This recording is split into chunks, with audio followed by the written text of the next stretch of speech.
Hello, hello. My name is April Malone with Yes, I Work From Home, and this is the podcast. Today I have Sarah Giacopuzzi with me. She is local to me here in Arizona. I'm kind of doing like a series, I think, where I'm like interviewing all my neighbors and people in my city. Sarah, come on in. Thanks for coming today. Hi, thanks for having me. So, Sarah has never been part of a podcast before, which is awesome. She's actually never even listened to a podcast before. And so, the first podcast she's ever going to listen to is this one. Sarah, Yep. tell us what you do. I am a project manager for a inverter company named SunGrow USA, and we manufacture and deliver inverters to utility scale solar sites. The Solar long sites, version. like solar panels, like in a field kind of Yeah. thing.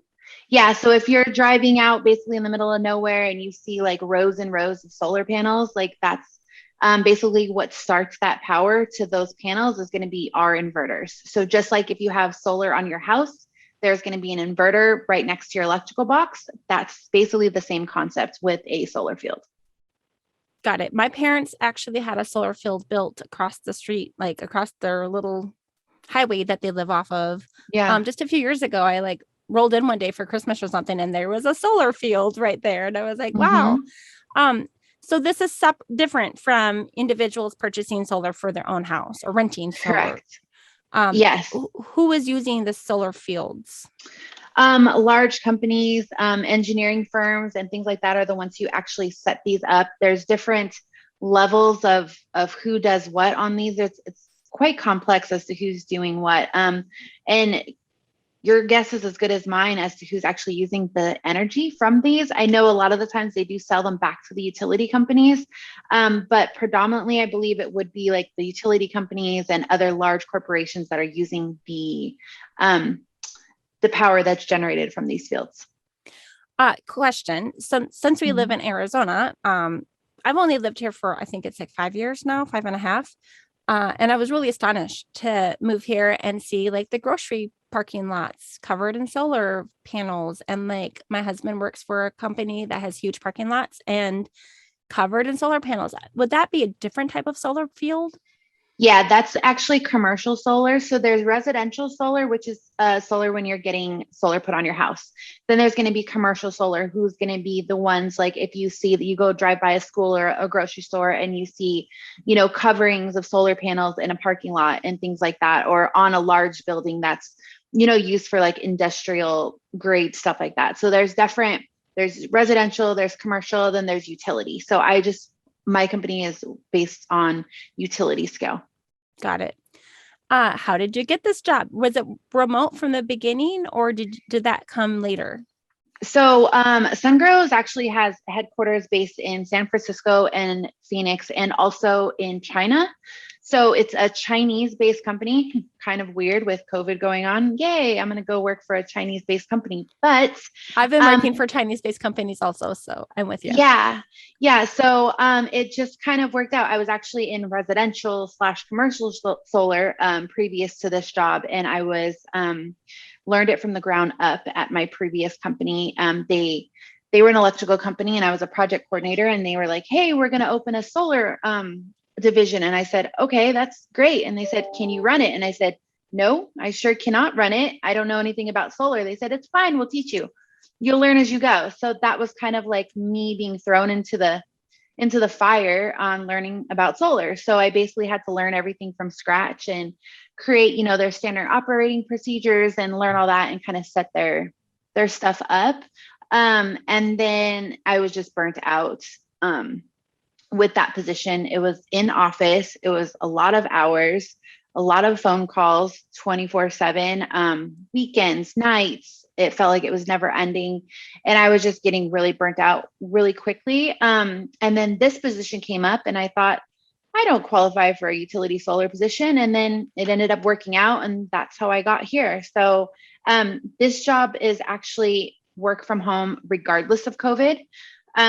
It's just we have project managers and staff all over the United States and all over the world, actually. So it really doesn't make sense to have to go into an office. We do have an office based in Phoenix, although I think I've been there a whole 3 times in the last year and a half. So yeah, What would bring you into the office? like a lunch. Food. A lunch. Yeah. Like if we're doing like maybe some type of team builder, or if we have like a new hire, just to kind of do those face-to-face introductions. When like our service team, because we have, different divisions, when our service team was doing their annual training, I went in and I was like, hey, I want to learn more of the technical stuff. So can I come in and crash your training course? And they were like, yeah, absolutely. So I spent, the day in the office with the service team, just kind of learning more of the technical side of things, which just helps me do my job better. So those are some of the reasons I would go into the office. There are occasional times where I'll need to like go to actual job sites, and just kind of meet with my customers. But with COVID happening, it hasn't really happened very often. I think I've only had one trip like that, but I would say 98% of my work is going to be work from home, unless I choose to decide, yes, I'll go to site, or yes, I'll go in the office for that day. Okay, I have a few follow-up questions with a few different things. Yeah. First, going back, did you say that you worked for a different solar company first and then you transitioned, or was it a different position? No, so prior to this part, prior to me working at SunGrow, I used to work for a residential solar company, back in 2018, 2019. Ironically, right in the beginning of COVID, I transitioned over here. I was working at home to start with at the residential company, basically when COVID hit and we all kind of had to scramble and figure it out.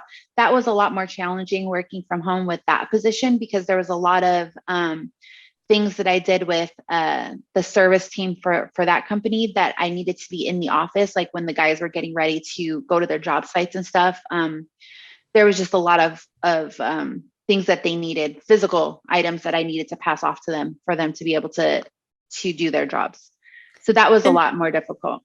And then when you said that you sometimes go out to the field to Mhm. see your customers, are the customers the people who are installing just the inverter? Yeah, so there's owners of the site, and then there's what's called an EPC. The EPC is the engineering firm that actually is the one building the site themselves. So they're the ones that are going to be on site, and they're usually the ones that I'm working with throughout what's called the commissioning process, basically getting the site up and running once we get our inverters onto the site. So sometimes it's just nice not only for me to have like that visual of what the site looks like, but also just to meet the customers face to face and kind of build that relationship, because we have a lot of the same customers with various different sites around the United States and Canada and all over. So And when you say that you might travel, would you just be here in the local Phoenix metro area, or would you actually go out? Like if you, it's only what, 3 or 4 different offices in the world for this company? yeah, there's only 3 offices for the world, but I wouldn't need to go to any of the offices technically. If I'm going to go to a site, it's going to be like the last one I went to was in Las Vegas. So we have sites in Las Vegas. And if there's a site, like I have some back in North Carolina, I've just haven't gone out there yet. So definitely whenever I get the chance to go out there, I would like to, but it's more for my benefit than necessarily like I have to go. When my family got that solar panel field on the other Mhm. side of the street from them, I found out later that my brothers, I have 5 brothers and 4 of them are electricians. Oh, wow. And a couple of them, I think, were still in their trade school for becoming an electrician. And they worked in these solar fields, like not Yeah. necessarily the one across the street or across the highway. Technically, they live in the country, like in a super rural area, like you said, kind of in the. It's Yeah. interesting to me that they set them up in an area that has so much snow. Like, are they ineffective, like under snow, or does it still work? They definitely still work. What's ironic is Phoenix actually is harder to get them to work in the summer, which is odd because you think that, sunlight is Is shining it like down in the middle of Phoenix and too everyone else is much? dying. Yeah. It's actually the heat that causes the problem. So you need to have like a really nice, like a cooler temperature with direct sun is the ideal environment for a solar panel to actually work. Um, but I mean, you still definitely can pull some good energy in Phoenix in Arizona altogether. But sometimes the heat just causes lower productivity for your solar panels, which your residential solar company might not tell you that. Just saying. Oh, when I took a phone call the other day. I went outside and it was not the hottest day. It was hot, but I sat in the shade of our little like canvas gazebo thing that we have in our backyard. And I was just trying to like get away from my loud family for a minute so I could talk to somebody privately. And within 5 minutes, it said that my phone was overheating. And I guess, I mean, like electronics are very sensitive to heat. And if they're like blasted with, 115, 120, 25, maybe, I could see that being pretty crummy. So where's the best place? I don't really know necessarily where the ideal place would be, but usually those solar farms, they're not going to set up somewhere that's not going to give them the power that they need. So most, I would say all of any solar farms are going to be set up for that particular climate. Like there's so many different aspects and different parts and things that go into the creation of the projects. They're going to make sure that the solar panels that they get are going to be right, and that they're going to have the maximum output for their environment, that the inverters are set up to handle the cold weathers if it's, let's say, there's snow. So each location is going to be set up a little bit different depending on climate, weather, sun. Like there's so many different moving parts to the projects. I feel like the ones that are across the highway from my parents, like have angles and they can tilt. And I was wondering if that was to get better sunlight or to dump off the snow. No, it's for sunlight. It's definitely for sunlight. And they have some that actually like turn with the sun. I think they're called trackers, and they basically track the sun. So as the sun goes up, they're going to be faced that way. And as the sun goes down, they're going to face the other way. So that way they're getting the most sun the entire day. And they can control all that with their software systems that they have linked to those sites. That's so cool. And what does the inverter do? I obviously have no idea anything about solar panels. Inverters basically are what swap out the AC and the DC power. I think I'm not the greatest at this technical stuff, but they're making sure that they're providing power to the panels. And so then they go to like a combiner box into the panels and some other lengthy stuff that I don't quite understand. But basically they connect the panels into the inverters, and that's what turns them on. Okay. And what kind of role do you have? Like, are you in meetings all the time? Are you talking with customers? Are you talking with engineers? Go ahead and just talk about like your day, your work day. So basically what I do is our sales team gets a contract with a customer. Once that contract's signed and sealed and all of the configurations and all that fun engineering stuff is all confirmed, then it gets sent over to me. Then I would reach out to the customer with whoever their project manager is that handles the inverter portion. And the inverter portion is just one component of all these different things going on these fields. But so I'm only involved with the inverter portion. So I have a project manager on their side. A lot of the times I end up on calls with engineers, so I have to bring my engineers on these calls. I'm checking the production status, making sure that the factory is producing the items on time, that they're getting their test reports, that the units are produced with the correct requirements. And then a lot of just back and forth, making sure that everything's on schedule. COVID has caused severe delays with logistics, like all over the world with everything and everyone. So that's definitely put a delay on a lot of our stuff for the customers as well, just even getting their panels sent in, just all kinds of different stuff going on these sites due to logistics delays and COVID and what have you. So a lot of my stuff is my role is to make sure that we're getting everything delivered on time. They have everything that they need. And then once the units get on site, I'm working with my service team and their service team and their project managers to make sure that we're meeting their deadlines and we're able to get our units turned on their schedule, because they have milestones that they have to meet. So we have to make sure that we are adhering to their milestones and their schedules. Do you ever have to be the bearer of bad news when the supply chain has failed? Oh yeah, definitely. Definitely. That is my job. So I'm definitely customer facing. So I have to be the one to tell them.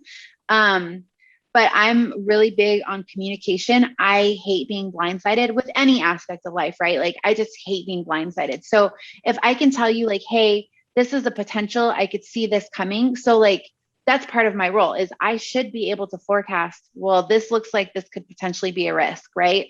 So I can notify the customer ahead of time and say, hey, I see this potential risk coming because of XYZ. I just want to give you a heads up so that way you're aware, and then you guys can kind of adjust on your end, or if they need to adjust their schedules. That way they're not being told at the last minute or after the fact, or they were supposed to get their units on site this week and I'm telling them, sorry, it won't be there till next month.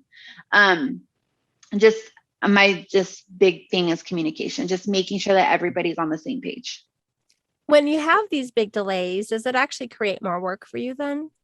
Oh, definitely. Yes. Because there's documentation. I have to write what we refer to as force majeure letters. So basically like for COVID, we've had quite a bit of them. I've gotten to be an expert at writing these fancy letters. Just telling I them don't that know what there's, that is. So you'll have to explain yeah. it to someone who doesn't understand. So a force majeure letter is basically a catastrophic event that's like not something that was caused by like production. It's almost like a hurricane would be like a force majeure event. Act It's of something, God. yes, like an act of God event that is unpreventable, that no one could prevent. Like, aside from COVID, we had a tsunami that happened in China and we had to get some stuff out. Well, what can you do about a tsunami? Like they sent us videos from the tsunami. So I had to write a letter to the impacted customers and say, hey, your shipments are delayed because there was a tsunami. Like, what can you say to that? Unfortunately, it's a domino effect and it can change their schedule on their sites. But that's pretty much what a force majeure letter does is give you the reasoning behind the act of God event. Have you made a template that you can just like swap out the important details? I wish. It's always some other event, and it's not ever like just copy and paste. It's always you have to put all this fine detail into it to make sure that it's approved by like legal departments and all that stuff. So you're talking a lot about project management. Did you go to Mhm. school for this? I did not go to school for this. I have I don't even know how I have the job that I have, honestly. It's kind of an odd. So my mother is actually a project manager for Wells Fargo. So I've always like seen project. I was like, oh, that looks fun. Like you basically get to like monitor everything and tell everyone what to do, but there's a lot more work involved to it. That's for sure. So yeah, I really got a job as a project coordinator at the electrical company. And I was like, cool, maybe if I have project coordinator on my resume for a couple years, then, maybe I can get a job somewhere else. Like I had no intentions of staying in electrical, no intentions of solar. Didn't even know solar was really a thing that I would like or be into. And then I got the project coordinator job just because I had a friend that worked there. And she was like, hey, you might want to try this out. I was like, sure, sounds great. Let's try it. So I did that and then just kind of worked out that I ended up being a project manager for their solar division and then moved over here. So yeah. Do you want to talk a little bit about what you did before working from home and how that transition went for you? Like go back to your first days of working from home and how did you feel and what got easier? So before I was working from home, I guess I should go back to that. I was working like, I think I mentioned like 14, 15-hour days at the office. Like I would get there at probably 5 a.m. a lot of the days to make sure that our service guys could get out to site to install the solar panels or whatever the situation was. I had to be there before the guys were leaving the office to make sure they had their plans and all this stuff. Well, I would think that when I would go into the office at 5 a.m., cool, I'll get off at like 2, maybe 3 at the latest. Most days that did not happen. I still wasn't leaving the office till 6 o'clock at night with a whole bunch of workload to do still. So then I would come home and I'm trying to scramble to get dinner done, to get my kids, making sure they're doing their homework, to clean up the house from my kids that have been home alone for like a few hours before I got home. I can imagine. My husband, he works like 13-hour days. He still works 13-hour days. and he's outside all day. So he has a very labor intensive job more. So neither one of us were home, and the weekends seemed like I was just like, I just want to relax. I just want to be able to breathe. And I had to clean my house, do my laundry, catch up. And I felt like reset for the week to start out again, all while taking calls from customers or internal calls from, my coworkers 7 days a week. Like it was just nonstop. Even when we went out, I was always had somebody calling me. I could never have a full conversation without a phone call interrupting. It was It sounds crazy. like you were doing the work of two people. I was probably doing the work of like 4 or 5 people. It was definitely overwhelming. And then COVID hit and they were like, well, you guys have to go home. And our owner was like, well, you guys can't do your jobs from home. I was like, yes, we can. So I would try to like prep for the week and get all the guys' stuff ready. So I didn't have to go in every morning to the office. So I would at least have to be there 1 day a week to get all of their plans printed out and all that stuff. And then I would stage them for them. So they had them for the week. But I was like, oh, wait, I kind of like this being home because I could thaw out dinner at 10 in the morning. And then when my kids got home from school, they could just had snacks and then I could tell them to clean up after themselves. Like they are teenagers, but it's still a process. So definitely just all of a sudden I was home and then I could throw in a load of laundry in the middle of the day. And I was like, hey, this is kind of nice. Hold on. And then my weekends, I felt like I wasn't so drained from the week. And then I was like, okay. And then this job came across my lap and I was like, working from home permanently. I actually like that idea. And since then, it's probably been the best thing that's ever happened to me and my family. Hands down, the best thing. I like hearing this because I do talk with people all the time that, there's a struggle. And I have struggles with working from home, but there's also the perks. My husband is actually downstairs on his lunch hour right now, speed cleaning the house because we're having company from out of state. And so, like the whole throw a load of laundry, go do a project, go get on a call, come back, switch the laundry, go do your next thing, come back. And, I definitely have enjoyed that. I've been working from home for 13 years now. Oh, wow. That's awesome. And do you know other people that work from home? Yeah, my mom actually works from home from Wells Fargo, which is great because she lives like a mile and a half up the street. So like if I'm on a meeting and I can't go pick up the kids, she can go pick up the kids. So it makes it a lot easier because we have like that team effort. My dad, he has his own company. He works from home. He basically makes his own hours. He runs his own business working from home out of his house. But his is a little different because he actually has to go out and see clients and stuff like that. But my mom has a similar setup as I do. What works really good for me is that I can schedule my meetings around what I have to do. So like in the morning, I take my youngest, I drop her off at the bus stop. I can schedule my meetings. So like I'll have a meeting before I take her. I can get her ready for school. I have that half an hour time frame where I can go drop her off, come back and get ready for my next meeting. And that way my kids aren't home alone. They're not by themselves. If they have doctor's appointments or if they're sick, I don't have to take off work because I have a 10-year-old home sick. Like she can just go lay down and watch TV and I can keep working and I'm not missing any work for it. Absolutely. It's fantastic. Like, obviously you're going to have to like block off some time if you have to go to the doctor's office, the same if you were in the office. But yeah, the whole like, I have diarrhea. I probably shouldn't be in the office, but I can still work. I mean, obviously we need to take time off when we're sick too, but I know what you mean. It's easier to get more work done, even if you're contagious or something, if you're in quarantine, you can still work. Yep, exactly. So sorry, I said diarrhea, everyone. That was bad visual. I actually saw a video about, it was like an ESL video about like teaching people how to say that you have diarrhea. I have a bad case of diarrhea and it's been in my head all day. So you have to look that one up. It's a real keeper. That's hilarious. So how can we recover from that? Right. What has been a challenge for you?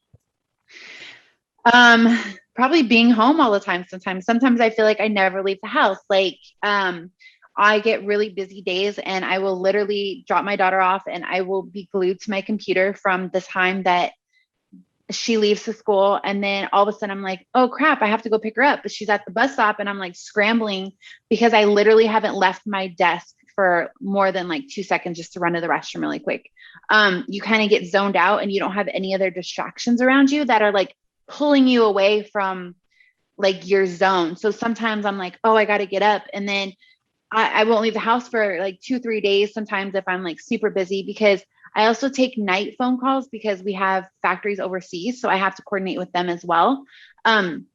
So I do take some like instant messages and stuff like that in the evening. So sometimes I am working at 9 or 10 o'clock at night, but I also didn't have to work from like 3 p.m. till 5 p.m. And I was able to go take my kid somewhere, pick her up, get her a snack, or take her to whatever event she had for that day. So, and you didn't it's a have to drive balance. into the office to go take that call. Exactly. Exactly. So, there's definitely like, sometimes I'm just like, please, let's go to Walmart. Like, let's just go to Walmart. And everyone's like, what do we need at Walmart? I was like, nothing, but we're going because I need to leave the house. So I'll go to the grocery store, stuff like that. I think one of my other challenges is I feel like, I put less work on my kids because I'm the one home all the time. Like they were at school all day. My husband's at work all day. So I'm like, okay, well, I'll do it. And so I think I take on more because I'm home all the time. Just because I feel like, I should, but then sometimes I'm like, so I'm trying to unteach myself that and trying to make sure that my kids are still putting in their parts as well. It's definitely a balancing act for sure. We have that here too. My husband goes on call and has to work on site like every 4 or 5 weeks right now. His team has kind of shrunk a bit. So it used to be like every 8 or 9 weeks. And now we're down to like, double time on that. But when he's gone at the office, like usually he's the one who's like switching the laundry, or I switch the laundry. He does the dishes. He usually unloads the dishwasher and reloads it at his lunch break or in the morning when he's making breakfast. And there have been a few times that when he's been gone, I know that he would prefer I would do that. Like, because he likes that to be done by the time he gets, done with his work day. And I've had to just say, honey, I can't be distracted by housework today. I use that to procrastinate from my work, and I have something I desperately need to finish.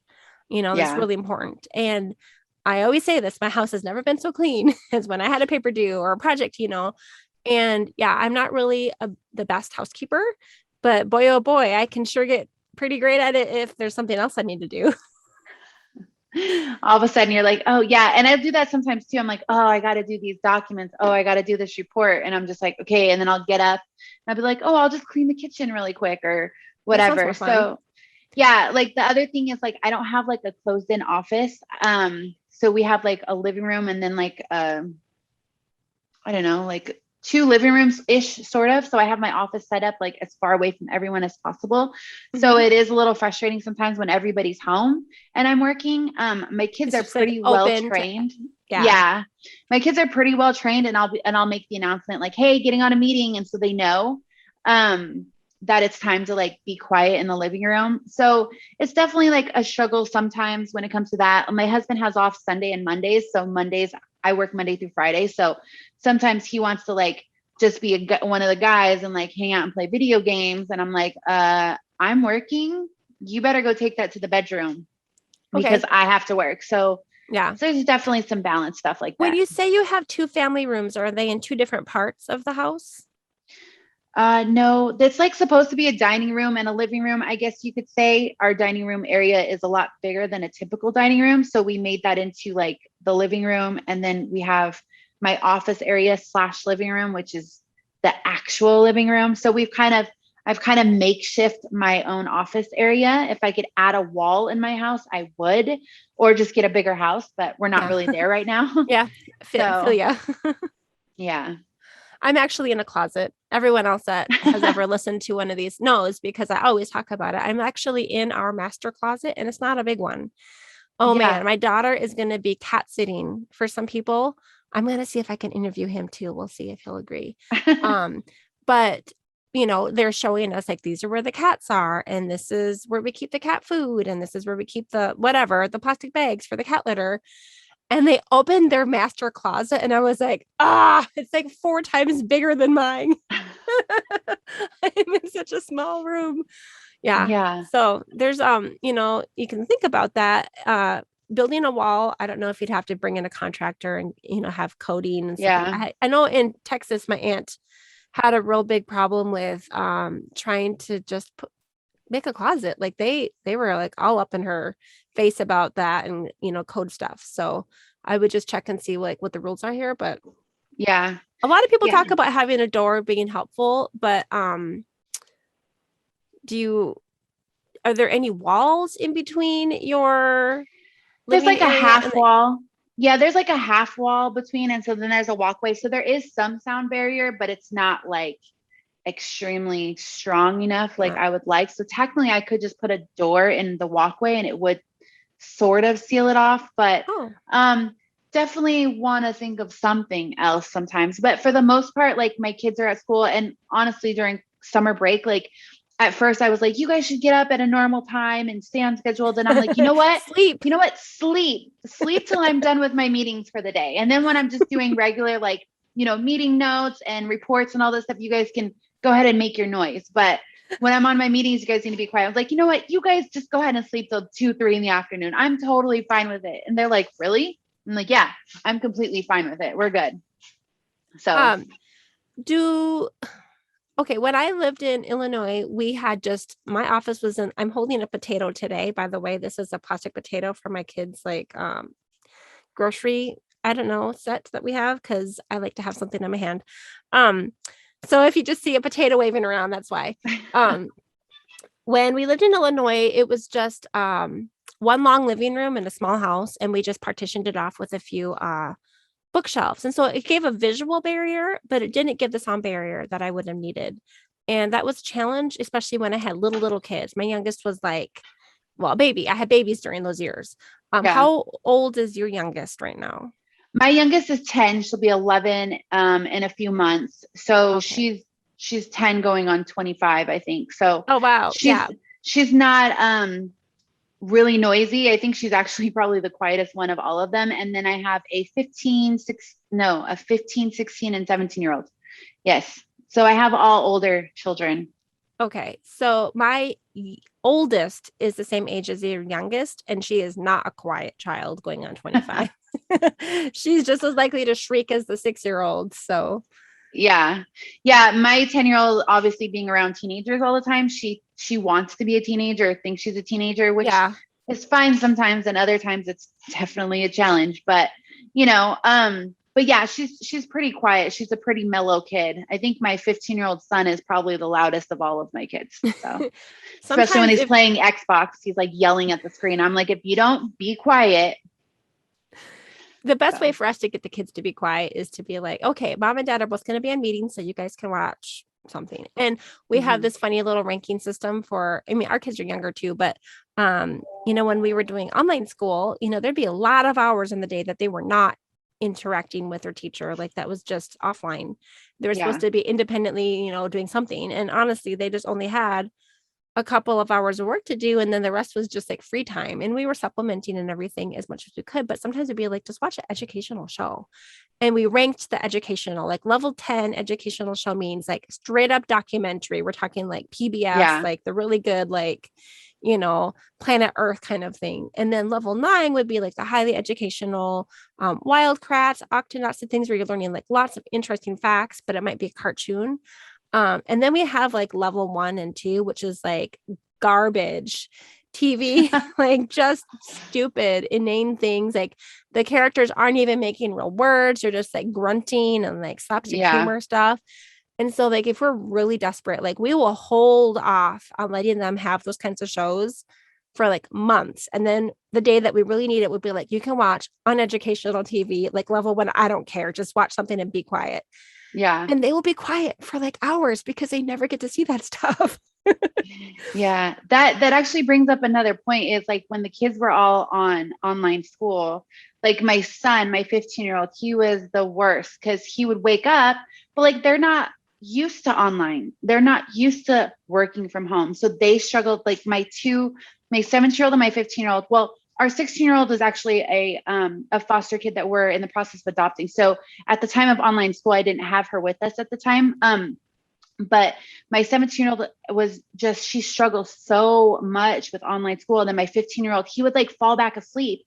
And then I know he's in his room and he's supposed to be doing school, but then I would get a note from the teacher and your son's not, or he didn't log on. I was like, I woke him up this morning. He should have been on there. So then it helped me working from home because I was literally working on my stuff, working at my desk, and I would make them sit on the couch behind me and they would have to sit there and they would do their schoolwork because that's that I can't trust you to be in your own room. So I don't know if they would have passed their classes had I not have been working from home. Like I don't think there's a way they would have done it. It sounds like you found like the silver lining there, because for me, it was a challenge because I had a harder time getting work done because I had 3 younger children who needed a lot of tech support, like just logging in and Yeah. just being able to like share the screen with a teacher or whatever they needed to do that day, and to manage all this paperwork. And I think for every age, it was challenging having the kids working from home. But for me, I had to reduce my hours quite a bit. Like I think I reduced by about I went down to about 25% of what I had been doing before, just to try to have like enough like bandwidth to sleep and eat and, get my kids through school for a few months. And then we almost considered homeschooling for the next year, and everybody wanted the kids to go back to school, including the kids. And so like they were eager. Like we Yeah. had family meetings, and so yeah, they're all back in school right now. They've only had to do one quarantine so far. Yeah. Yeah. My youngest, I think I don't know, like I set her stuff up so we'd set up at night. So that way all she had to do was log in the morning and then she could just automatically press like her join meeting button. So it was like super simple, super easy. She actually liked online school better. She actually probably did the best out of the 3 kids at the time. My teenagers just had a really hard time with online school. Mind you, my son has like ADD. So getting him to even stay focused was just a feat in itself. And then my oldest, she just doesn't like online school. So the second that she was able to go in, she was like ecstatic. She couldn't wait to go back in. They go to a charter school and they don't typically have school on Fridays. And this kid goes in on Fridays on purpose. I'm like, you don't have to go today, right? Like you're getting A's and B's, and she still goes. So I'm like, okay, you will never be one to work from home as of what I see right now. But it helped It's me being home for sure. It's so funny because before the pandemic hit, right up until the pandemic hit, like we're talking January, February, the first part of March, like that first week of March was some of the trickiest times in our family. We had one kid who did not want to go to school every day. She liked her school and her teachers and her friends, like everything, but she hated that transition and she just really struggled. And it was like pulling teeth every single day. Like my kid, I'd be hauling my kid out to the car, like we're going to be 20 minutes late, we have to go. Like we had to have special meetings and everything, with people. This is what's Yeah. going on. And she is the one who's helping get everyone out the door this year. Like we have been early like every day except for one, and it wasn't her that made us late that one time. Yeah. See, So it's like it's she's fabulous. grateful. She Yeah. appreciates it a little bit more now that she didn't have it for a while. And like other things have changed too, like we figured out a few things that were making her uncomfortable, and we're able to resolve a few issues during that year. It's like that time of the pandemic has been a year of healing for our family, Yeah. and a few lifestyle changes that just helped her, like dietary things that we were able to kind of fix, and now she's a different person and it's wonderful. That's awesome. Yeah. So I hate it when people are like, the good thing about because there isn't anything good about the pandemic, but some of us have appreciated some of the lifestyle choices or changes, sorry, that we were forced to have. I Yeah. don't think that was like a very grammatically correct sentence, but you know what I'm saying, right? Yeah, no, I do. And not only that, like my son before the pandemic, like he used to always want to be out with his friends. So like every weekend in the midst of me trying to like get the house together, preparing for another draining week in the office, he would always be like, can you take me to this friend or that friend? And so I would take him, of course, as long as his grades were up and stuff. And then since COVID's like calmed down, I'm like, are you going to go to your friends? He's like, no, I'm going to stay home. I'm like, are you ever going to leave the house again? He's like, probably not. Like, they're just little homebodies now. Like and I'm like, are you okay? Like, should I worry about like your social growth now? Because now you're you're not wanting to go hang out with friends. So definitely like a difference in the kids for sure. So I mean, he goes with friends here and there, but like he's not gone very long. He doesn't ever ask to spend the night anywhere. Like he's always home. And I'm like, all right, you're my little homebody now.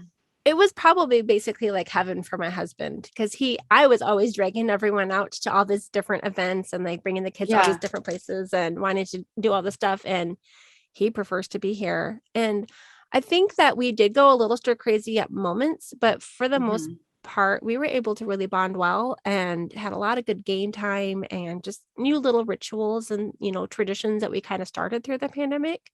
Yeah. There's certain parks that we go to for certain reasons. Like there's the one park that we go to have foot races and to ride bikes. And there's a different park we go to, I don't know, go on a long walk. And there's, so we just kind of Yeah. have like our own little spots that we do as far as like getting out, meaning just literally our family.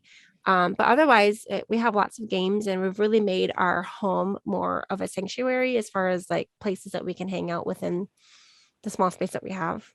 Yeah. Yeah. No, I think it's made a big difference. And then I also, back to the work from home aspect is like now I feel like on the weekends I actually have energy to do stuff with my kids. Like, oh, are we going to go to the park? Are we going to go take a drive to Sedona or up north or something like that? I don't feel like I'm exhausted all the time. So it's nice. And then I don't feel so aggravated. I think when I was in the office, like I was so aggravated and I didn't even realize it. Like I was just frustrated because I was so tired. I was overwhelmed. Mind you, I'm sure my position wasn't the typical 9 to 5 position. It was, I mean, I was definitely overloaded, but just having like that room to breathe has been night and day for not only myself, but for my relationship with my family. It's been a huge lifesaver. Oh, I'm happy to hear that. I want to hear a little bit about your office equipment. Did you have to provide everything or did your company provide anything? No, my company provides everything. So, well, let me rephrase. I have purchased my own desk and I purchased my own chair, but the laptop is theirs. I have 2 big screens. I feel like I'm blind half the time. So I had one screen and I was trying to do like a split screen on it. That didn't work very well. So they got me a second monitor. So yeah, everything is theirs. They've provided all of the electronic equipment that I need. To get my job done. Do you have tech support? Yes, we do have tech support. She's actually based out of San Francisco. She's like one person. So it's not like we have like a whole department, but We we have definitely a do have tech. tech support. Yes, we have a tech. Yeah. But whenever I have anything going on, she'll jump on and she'll like do whatever she needs that I need. If I need something swapped out or whatever, I can always run down to the Phoenix office and grab something if I need it. Everything from like pencils and notebooks to whatever else that I might need, I can always go get it. How many people is she supporting? Like how many people are working from home versus in the office? Or is she supporting the people who were in office as well? She supports everyone in the US. So she's supporting everyone, San Francisco office, Phoenix office. I mean, our San Francisco office, I think is technically still shut down as well. So everybody is working from home there too. I don't really know how many people work for us. I feel like I get notices that there's a new person or you're supposed to reach out to this person and I didn't know they worked here. So yeah, it's pretty large company. I would say maybe like 600 in the US, Okay, wow. maybe. It's not like ginormous or anything like that. Then of course we have a huge presence in China for our main factory offices and stuff like that there. That's a lot to think about as far as like I'm thinking about your tech lady. If how well did or how stretched did she get when more people had to work from home all of a sudden? I bet that was a trying time for her. I don't know necessarily because like my laptop's my laptop, right? It doesn't really matter if I'm working from home or if I'm working in office. Mm-hmm. I think the only difference is like my monitors are set up differently. But if you think about it, technically my setup would still be the same whether I was in a cubicle or at home. So I don't really think it was too crazy. And she actually didn't start till after the pandemic started. Okay. So she was kind of thrown in later. I think we use a lot of Microsoft Teams. So we do a lot of communication through that and documentation and stuff like that through Microsoft Teams. So basically she's always monitoring our licenses, making sure that that stuff's up and running.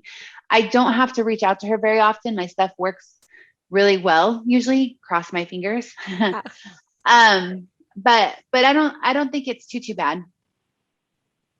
I know when I worked for Mayo Clinic, we had a team of about, oh goodness, I don't even know, 300, 500, 600, I don't know. But we had 3 tech people working, 3 guys that would work in office, and then they would always like, issue out our equipment and ship it to us if we were working from home, and, basically go through the whole, shebang so that we would know what to do when we get there. And I wonder if now that there's so many people working from home, because that was kind of on the cutting edge, like 12, 15 years ago when people started working from home for them.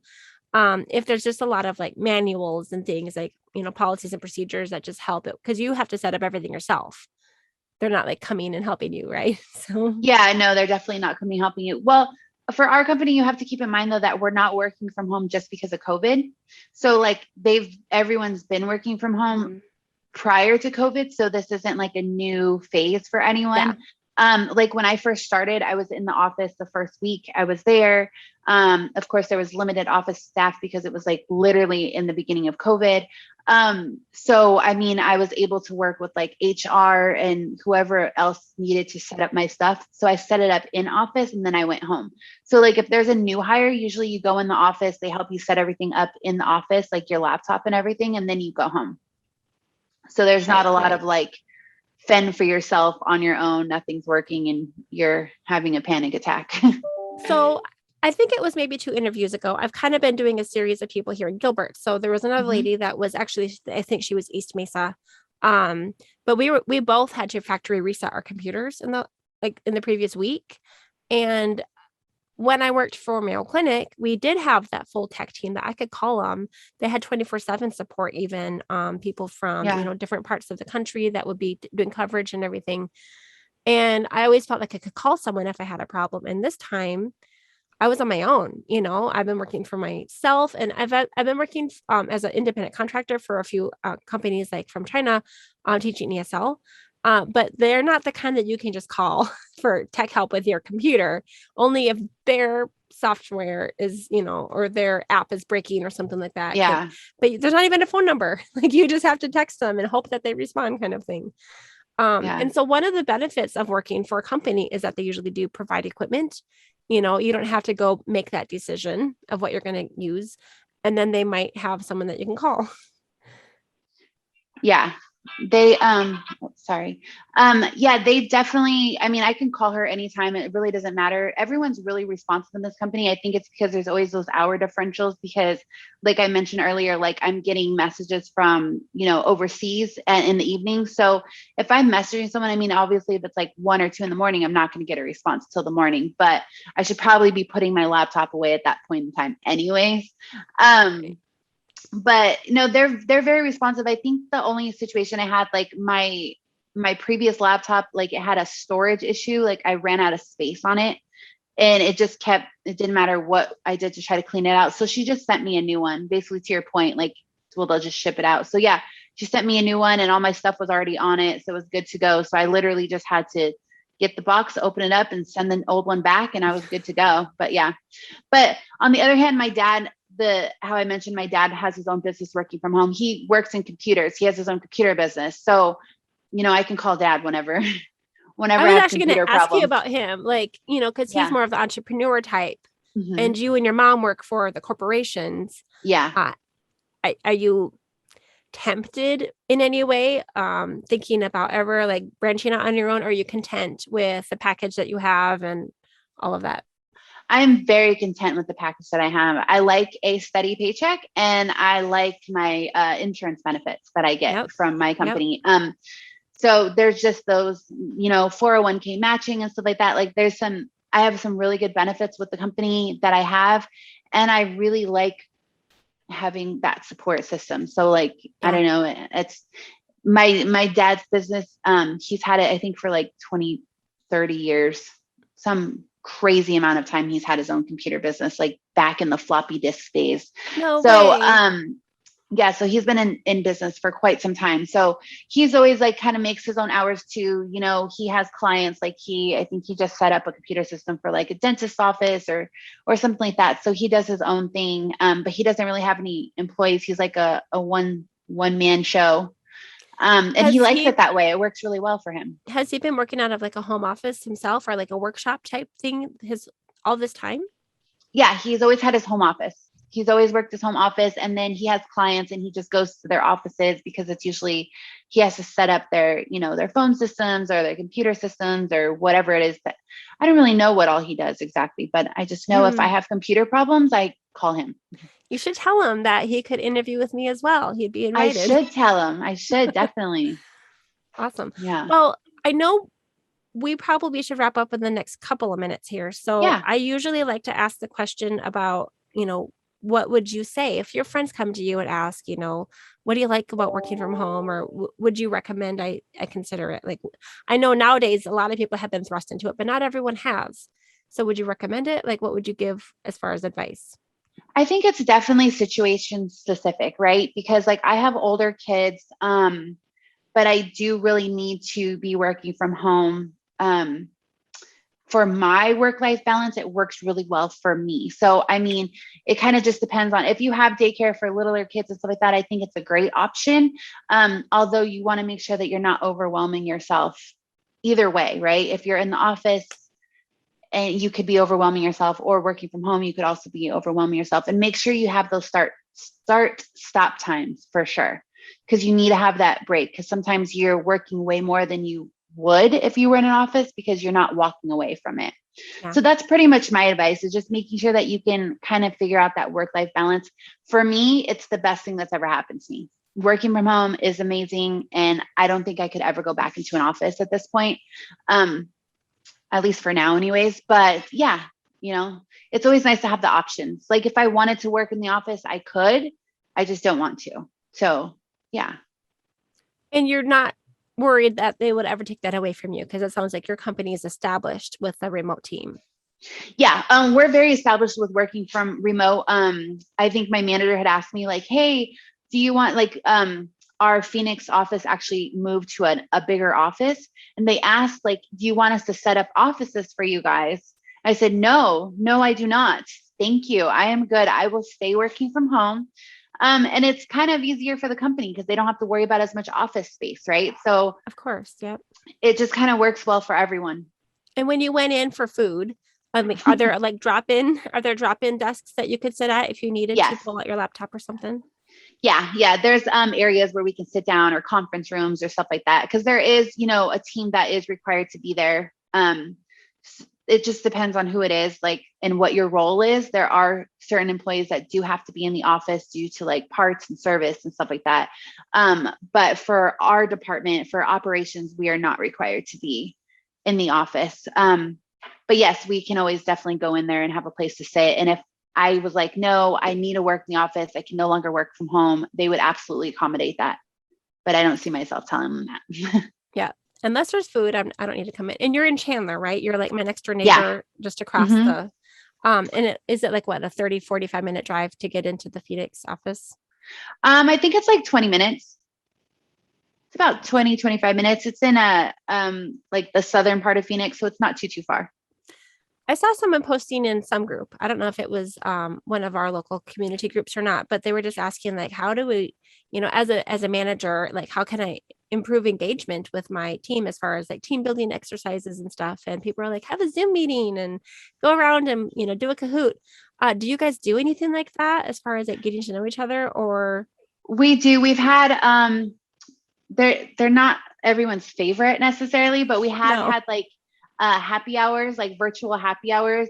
We have had a couple of those and stuff like that, but we're pretty engaged, and my manager basically trusts us to do our jobs and do our jobs well. And then we have our team meetings, and then we have operations meetings. And so everyone's really intertwined with what needs to be done and communicating on a regular basis. So we don't have a lot of fun events, I would say, as of right now, but we have done a few virtual happy hours. Okay. It's just Yeah. kind of weird when you're like hanging out with your boss on a Zoom with a drink in your hand and you're like, hey, I'm drinking, but I'm not drinking, you know? Like this doesn't feel right. Yeah. So I know that some people are really gung ho. I'm an extrovert, and so I would thrive on that sort of thing. Like, yeah, let's talk. I yeah, love that. And my husband not, like I think he's yeah, attended one. And I don't think that his company, has really offered that many of those types of things anyway. Just, it's just maybe a just different climate, as far as like a whole bunch of engineers or, yeah. programmers, versus like what, those of us who like to be out and talking would prefer. So, Yeah. all right. Any final thoughts before we finish up? No, thanks for your time. This has been fun. Yeah. Thank you for joining me. This was a little short notice because I actually had a cancellation and I was like, hey, if you work from home, I think someone was just asking, do you have a job that you love? And you Oh, yes. answered, yeah. Yeah, I And absolutely love my job. it's good to hear people that can say that because not everyone does. Yeah, I mean, I never thought I'd be so fascinated with an industry. I think I definitely found my niche. I never saw solar as a pathway for a career, and it's just kind of worked out. And I literally learned something new every single day in this field. And I would really like to go back to school and get some type of an engineering degree just so I could know more. But I think a lot of it's been learn as you go. So yeah, I love my job for the people that I work with, for my ability for this work from home, work-life balance, and just the environment. It's great. And it sounds like you have a good company that you like too. So, Yes. if someone were to be interested, like a lot of people right now are switching jobs. I guess there's like what do they call it? The great retirement. I don't know. A lot of people are changing jobs right now and like Yeah. thinking, what else could they do? What would someone need to do something like what you do? Um, Solar experience and project manager experience. It's kind of a really odd niche requirement because I know there's a lot of people with project management experience and then there's a lot of people with solar experience. There's not a lot with the mix. So, and just really the eagerness to learn because you're going to learn a lot. Yeah. So, yeah.